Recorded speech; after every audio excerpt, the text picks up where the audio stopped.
Today we are diving back into your controversial bourbon opinions. Let's get into it.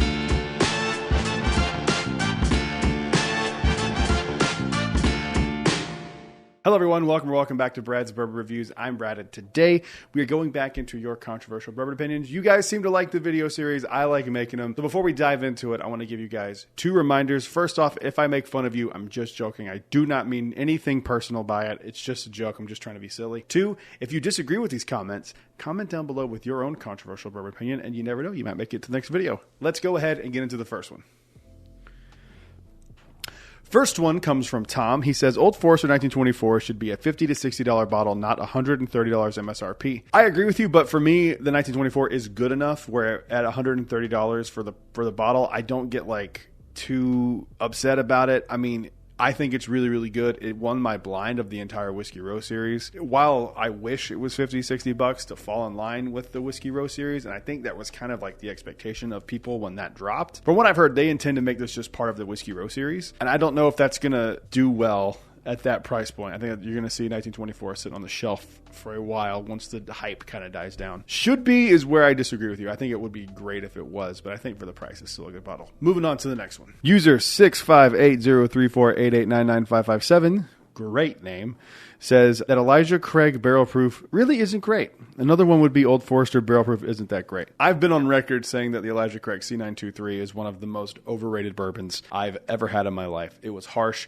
It was aggressive. People fell for that age statement and just like talked themselves into liking it. I'm convinced. That's my controversial bourbon opinion. I think C923 was the most overrated, borderline not good bourbon I've ever had.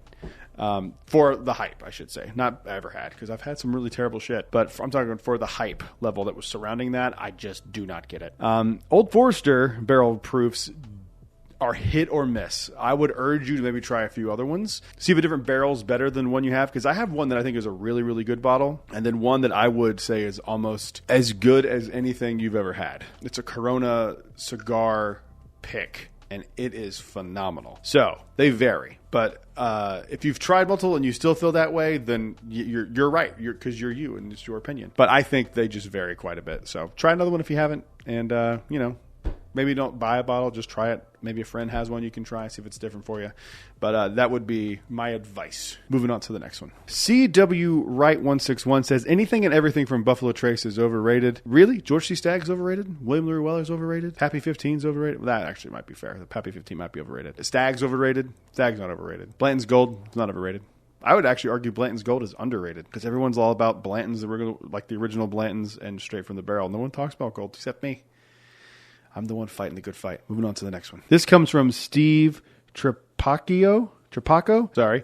He says, Barrell is not good. I completely disagree with you. Barrell has, and I'm not saying that because they've sent me stuff. I've had stuff from them that I've loved, some stuff that I didn't love. But like their barrel proof stuff is incredible. Their Foundation series is amazing. I think part of the problem with Barrell is a lot of their stuff is just so expensive and you don't really know what you're getting when you're buying that. And I think that is a fair criticism, but to say they're not good is nuts. Like that's nuts to me. Moving on to the next one. This comes from MTZ 405719.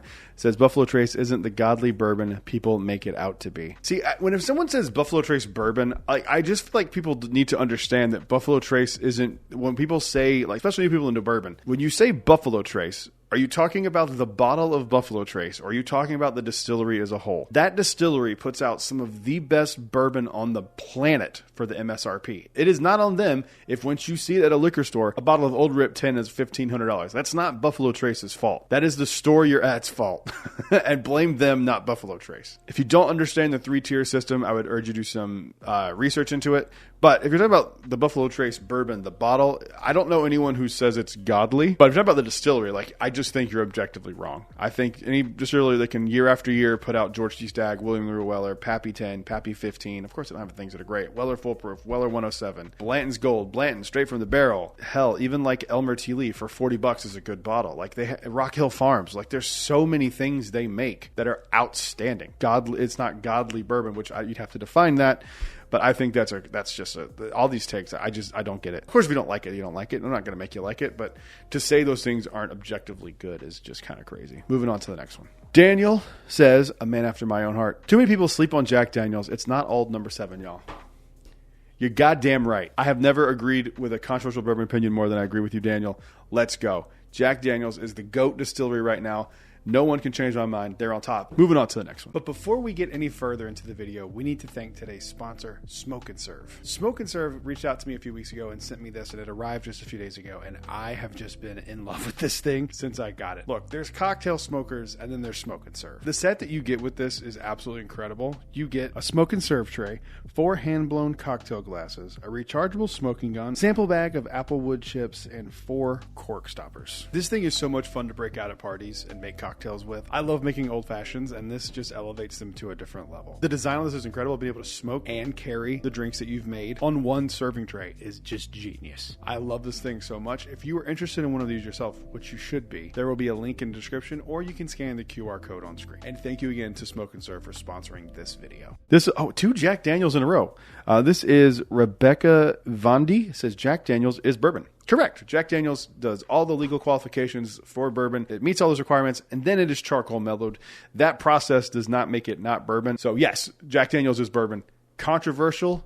Fine. Argue with me down in the comments? Fine. Jack Daniels will tell you that their Tennessee whiskey is bourbon. Moving on to the next one. This comes from Mac_City. Says Peerless is incredible, but prices itself out of the market. I agree with you because they're small. They're like entry-level bottle is still like $75, which that's a lot of money for people to spend on a bottle of bourbon. But I had a single barrel of Peerless yesterday when I was going to a liquor store here in Orlando called Parton Liquors to do some rare character barrel picks with them, which, by the way, are gonna freaking slap. We picked a bourbon and we picked a rye. The bourbon is a really, really solid bourbon. The rye is like unbelievably good.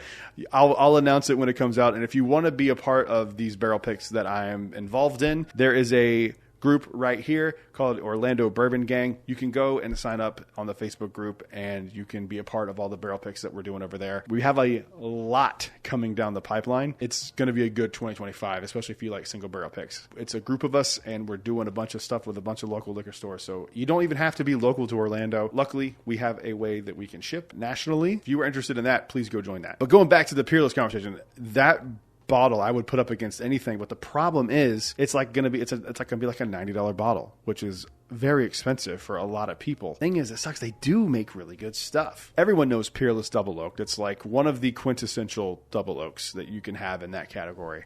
And it is expensive, and it sucks because it's so good and it's hard to find. But I agree with you. I think that is a very good point that I haven't seen anyone bring up. Even though I've thought it myself, I've never said it. But good point. Moving on to the next one. This comes from Bourbon Doc 13. Blanton sucks.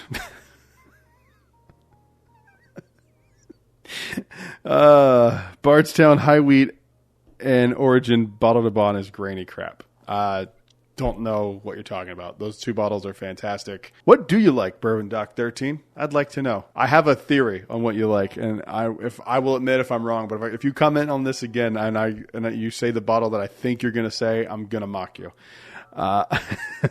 Moving on to the next one. This one's from Karma Bob 1. People hate on museums while others enjoy them as art. Collection versus consume. I don't know what that means. I think if you're buying bottles and not opening them, I think that's really stupid. If you're saving something for a special occasion, like I am with my Old Forester birthday bourbon, like I get it. Or my E.H. Taylor barrel proof. Like that's different. I intend to open those. But if you're just like, hey, here's my whiskey collection, you're like, nope, can't drink any of it. None of it's allowed to be open. I don't understand that. Enjoying it as art, why? It's not art. It's a bottle of whiskey.